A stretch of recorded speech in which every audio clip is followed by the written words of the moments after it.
Good morning, afternoon, or evening, wherever you are, dear Blingers. It's been a long time, and I am currently in Dallas, Texas. I told you guys I will be traveling in the United States for a month, and I have been to Alaska, and now I'm currently in Texas. I will be going to Florida soon. And in this episode of Traveling in the United States, we will be covering all the interesting things about the trip to Alaska. And also, I will be answering some of your questions in the comment section in the last video.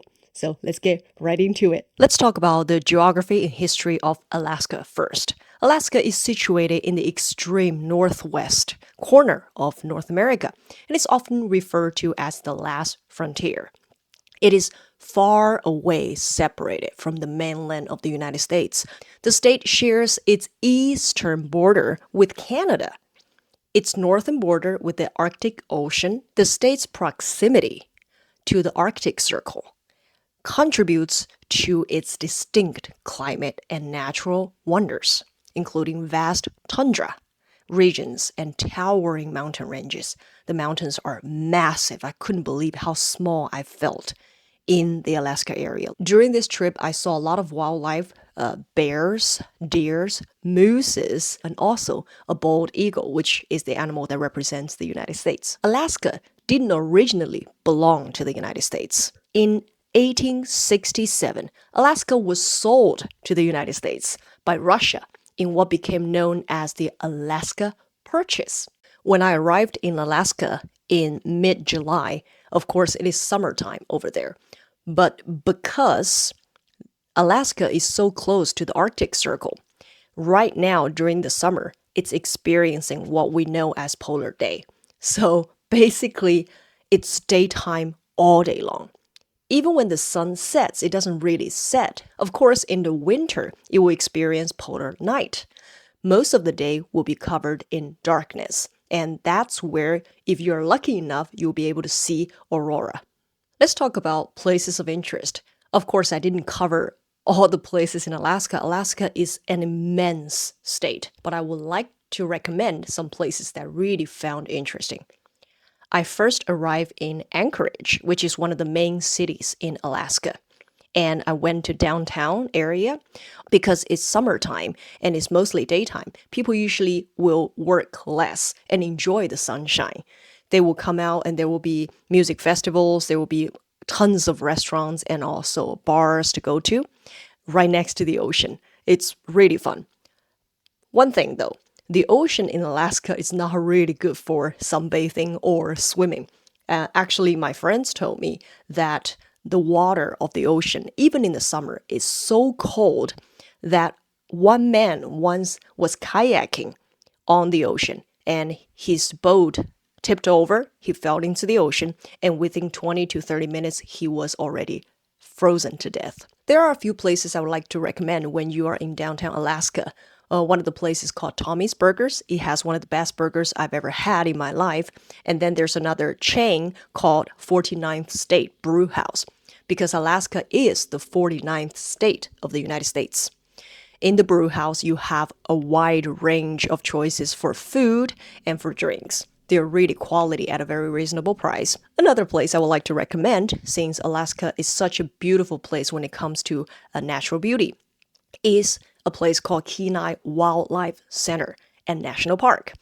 That's a massive national park surrounded by snow-capped mountains and great variety of trees and beautiful walking trails where you can go hiking.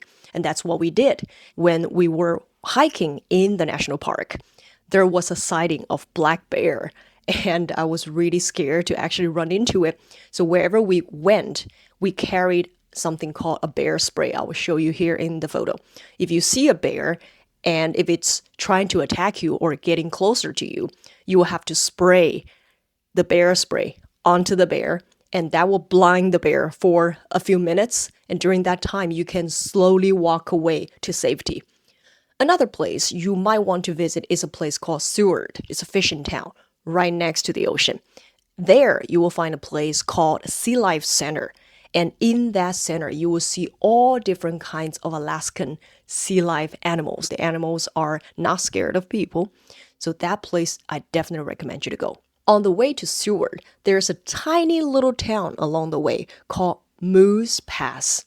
That town, all the houses are very small and spread out, and it actually feels very rural there. There is one restaurant downtown where you can have great burgers and chips, and it's just so American. It kind of reminds me of the movies of a bar/restaurant. But if you go to Moose Pass, that is the only restaurant downtown there.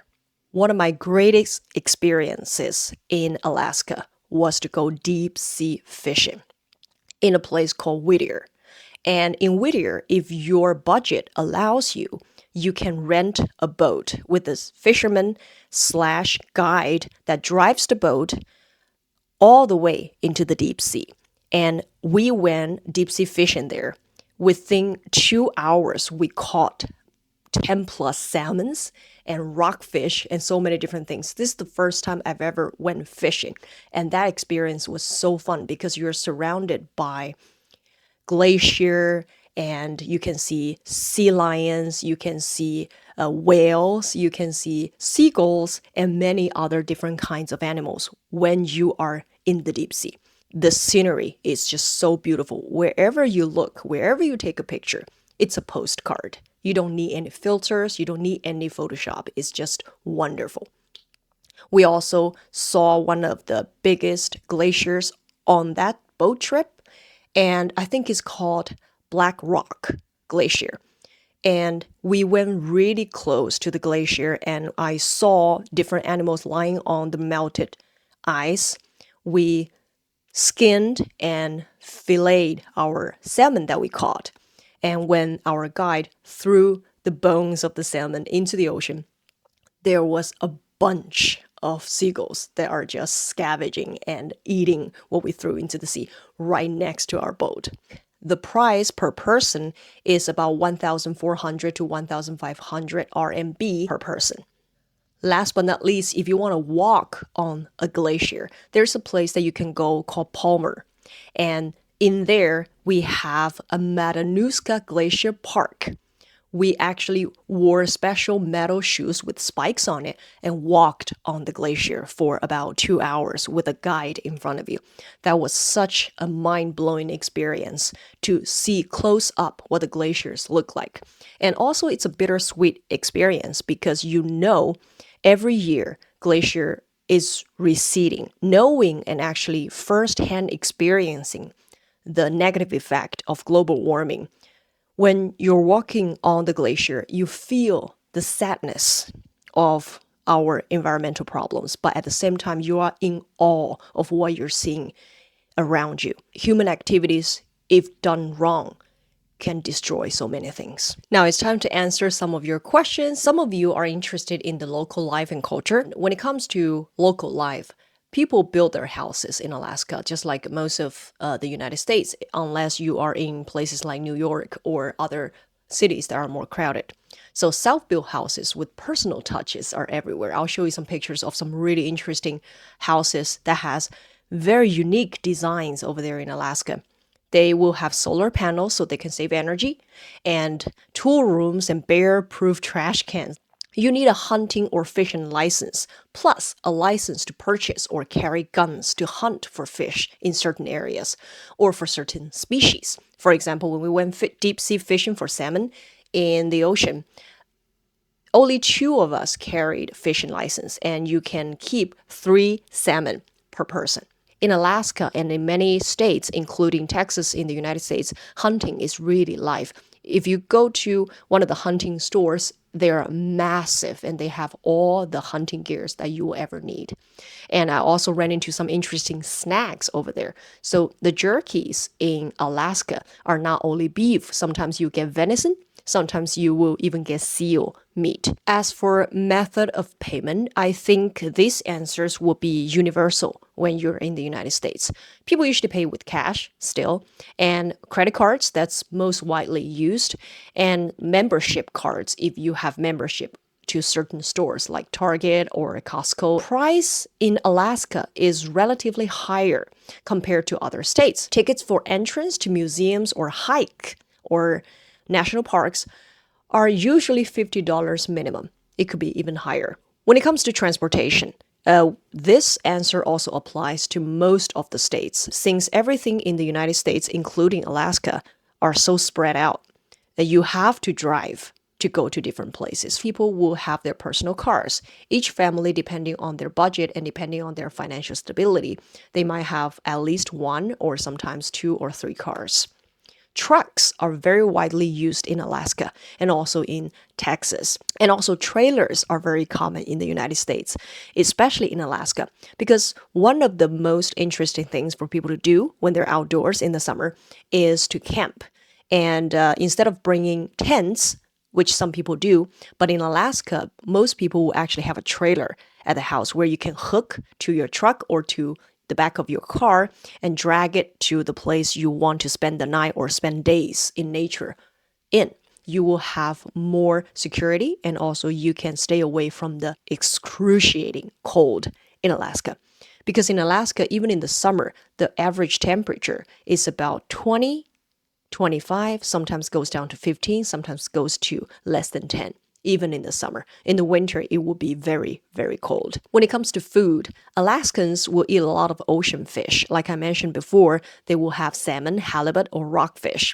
When it comes to meat, they will have a lot of red meat, including beef, pork, venison, and boar, hare, because they are hunted and they are game meat. They are very generally consumed in Alaska. And of course, cheese, bread, soup, nachos, so on and so forth. They also have a very interesting dessert, which is called a rhubarb dessert. It kind of tastes sweet and sour. It tastes actually really nice. So there you have it.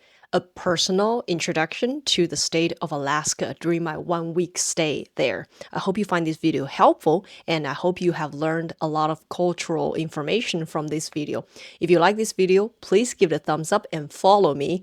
And I will see you guys in the next video about Texas, where I will be staying for 3 weeks. So it's going to be a very informative and very rich video for you to watch. You can always click the link below this video to find my class bundles, or you can private message me to get them. Thank you very much, and I'll see you guys next time in 闪颖 Blinglish 小颖课堂. Bye!